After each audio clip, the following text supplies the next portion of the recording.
This is High School Sports, the show about which sports are actually worth your time. Your hosts are Robbie and Terry, both 15 every week. They break it down so you actually get it. Well, about which sports are actually worth your time. I'm Terry.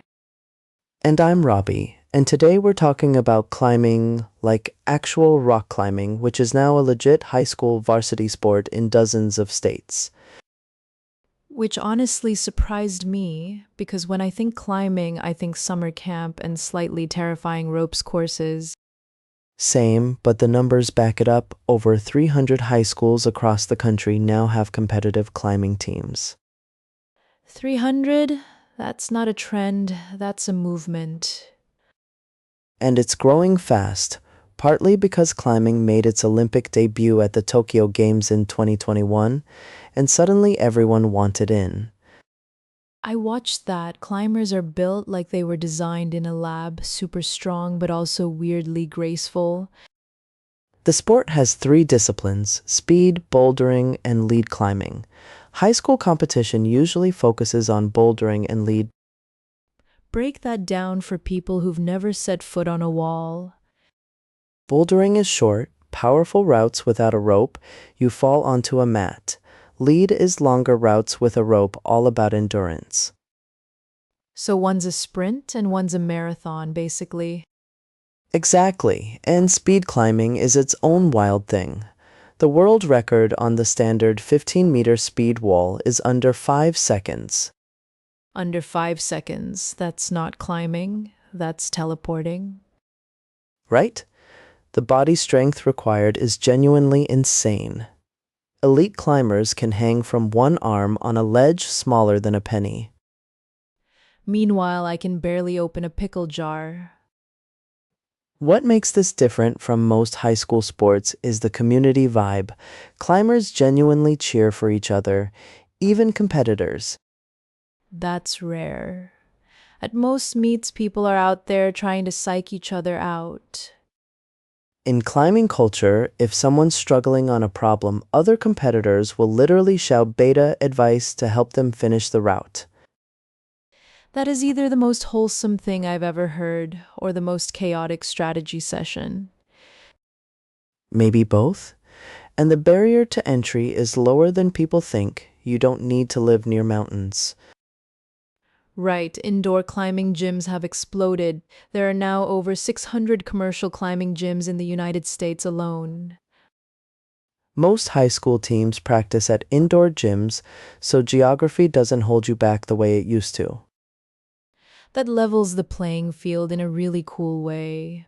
A kid in Kansas can train just as seriously as one in Colorado.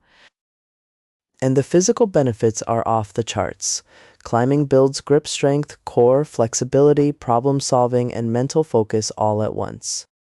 Mental focus is a real one. You have to plan your route before you move, like chess, but vertical. Climbers actually call the route reading part projecting. You study the wall, visualize each move, then commit.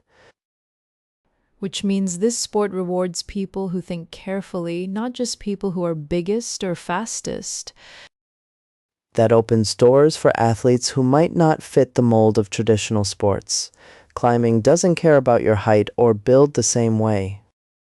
There are elite climbers who are 5'2" and climbers who are over 6 feet. Both can excel depending on the route. It does reward a high strength-to-weight ratio, but technique can compensate for a lot.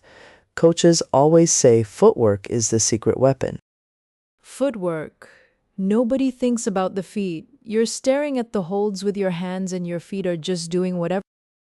Which is why beginners get tired so fast. They muscle everything with their arms instead of trusting their legs.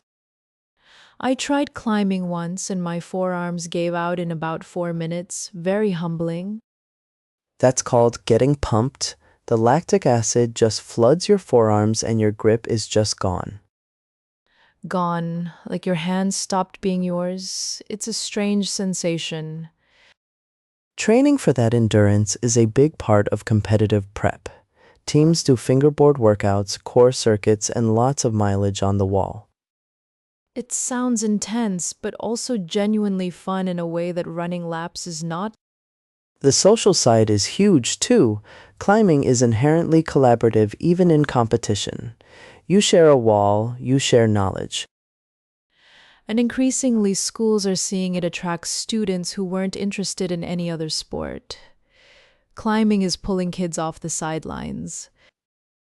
Which is exactly what any good sports program should do. If it gets more people moving and competing, that's a win. So the verdict: climbing is fast, strategic, wildly physical, and somehow also kind. It deserves its spot on the varsity roster. Completely agree. If your school doesn't have a team yet, start asking questions, because this sport is only going up from here. Oh, that was a pun, a vertical pun. I'm impressed and disgusted. Thank you. I planned it the whole episode. See you next week on High School Sports.